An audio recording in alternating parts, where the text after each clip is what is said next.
Hi everyone, it's Hiedi Scott with DiyDreaming, and on today's video tutorial I am going to show you how to make these awesome snowy pine cones and evergreens from start to finish, and I'm going to give you a bunch of suggestions about alternate ways that you can do it. So the first thing about this craft, I've been doing this for a long time.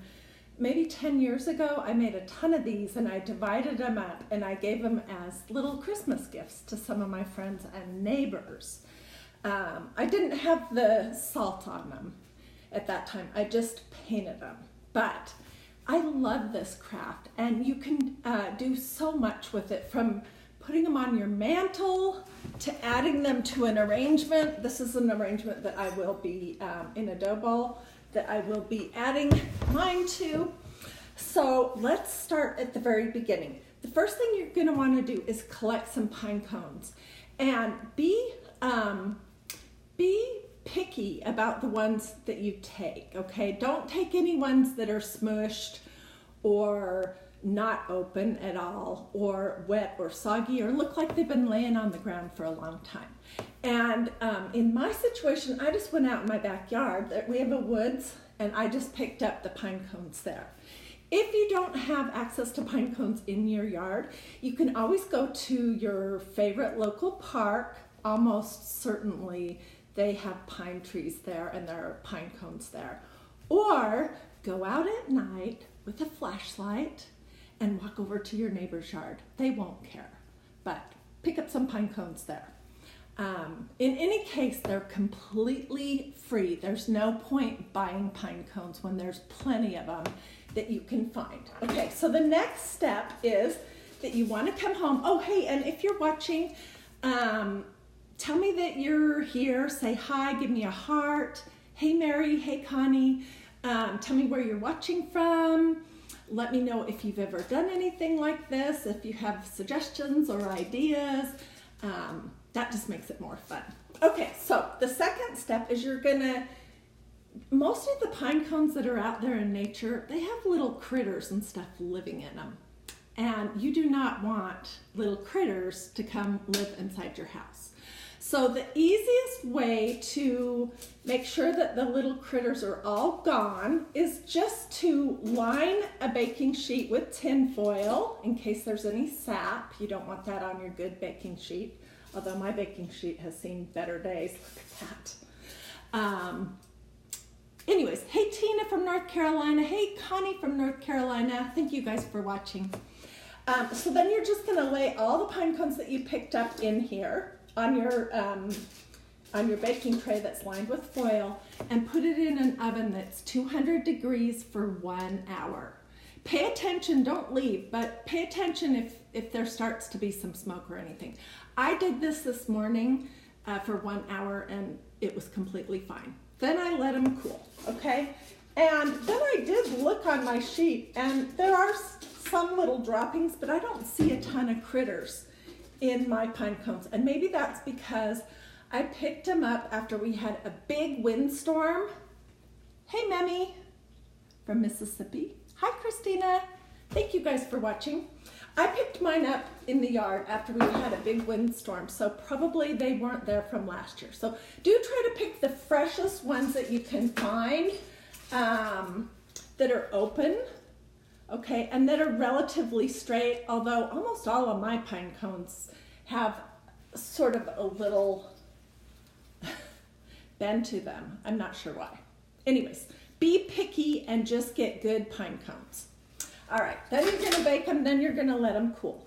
Then, this is a fun part that you can do with your kids, is you can just get some basic craft paint, sorry. This is acrylic paint from Craft Smart in white. I can't remember where I got this, but most likely it was either Walmart or possibly Michael's or one of the craft stores. Super inexpensive. There's no point using high quality paint on this project. You honestly do not need it. Okay, so I just poured some of my paint out on a paper plate, and I am basically just going to take one of these little, let me move this out of the way so you can see. One of these, let me get myself organized here.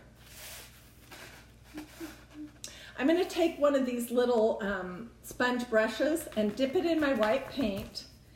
And then I'm trying to get it just on the tip that has a really sharp point, okay? And so I'm just gonna like be tapping. And you guys, this doesn't have to be perfect. If you miss one of the points or you get it in other areas of the pine cone, that absolutely does not matter. It'll make it look more realistic. So for those of you that struggle with perfectionism, this is a really good craft to do. Hey Debbie, hey Dina, thank you guys for watching. Wow, California's a long way away from Georgia. Okay, and I was saying before, sorry, I'm so easily distracted, that this is a fun project to do with your kids. I did this with my kids when they were little, and we just used rubber gloves, and that sort of helped with some of the pointy parts of the pine cones, and then the kids didn't have paint all over their hands. And their pine cones obviously didn't look as good as mine, but they had a blast doing it. And this is not a craft that you need to be artistic or a skilled painter or anything to do. You can see how easy it is. I'm talking and dabbing this white paint on here.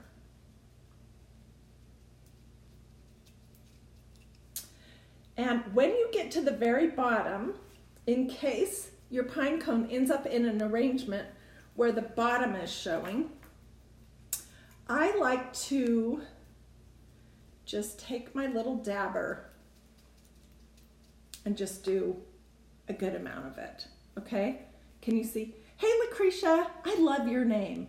I've seen you a few times pop onto my lives lately, so thanks for watching. Okay, so there you go. That's it. It takes about 15 minutes to dry. It cost $0. And these look pretty added to any kind of a wintry or Christmas arrangement, just like this. But if you want to take it a step further, there's several different things that you can do. Figure out where to put this. Okay, one thing you can do is you could use Mod Podge or Eileen's tacky glue or Elmer's glue, any kind of glue that's going to dry clear, and a paintbrush, and you could just paint that on your pine cones, and then you can sprinkle them either with this fake snow that looks like this, which you can get everywhere, or you could sprinkle them with some of this fake snow that's sort of sparkly. Or you could sprinkle them with white glitter, or heck, you could do silver glitter too if you want. That's my favorite glitter.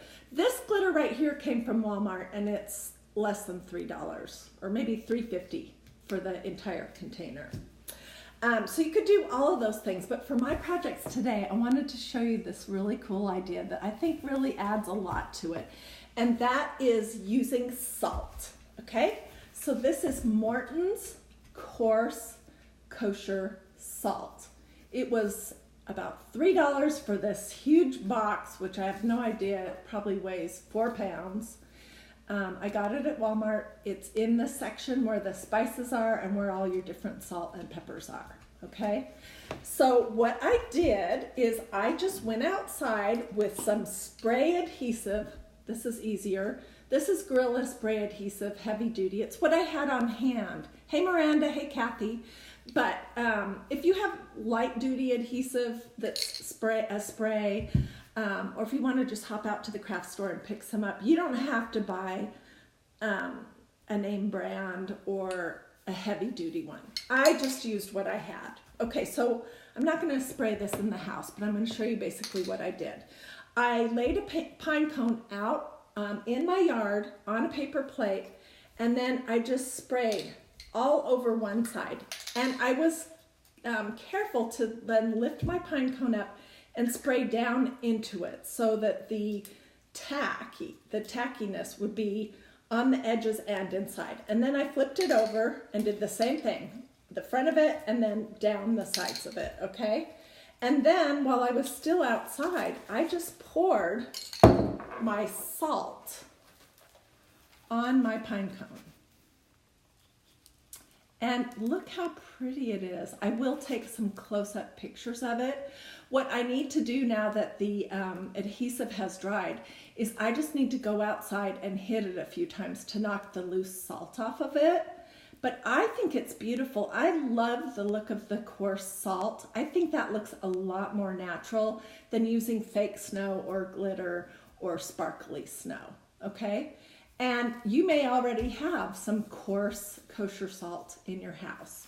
Okay, to take it to the very next level, I recommend that you go out in your yard or wherever you're going to collect pine cones and look for some of these little evergreen branch tips that have fallen, that don't look too cruddy, okay? Pull all the leaves and whatever else is out of there.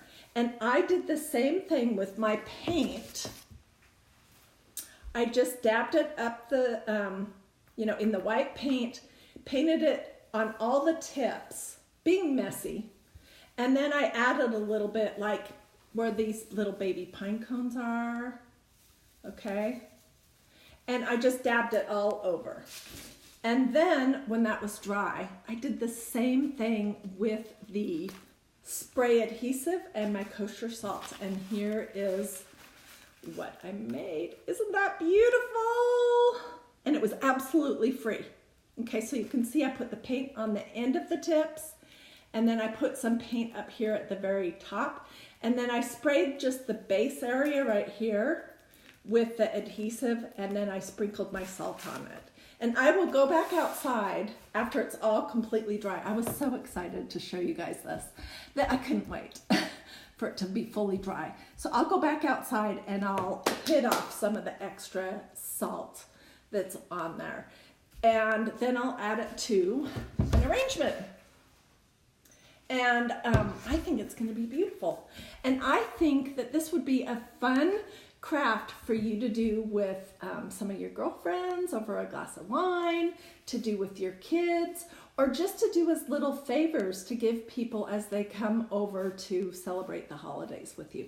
And one thing I really like about this particular project is that it can have sort of a Christmas wintry look to it. But when Christmas is over, what I typically do in January is I just switch everything to winter and snowy in my house, and take away the red and green and the things that say Christmas.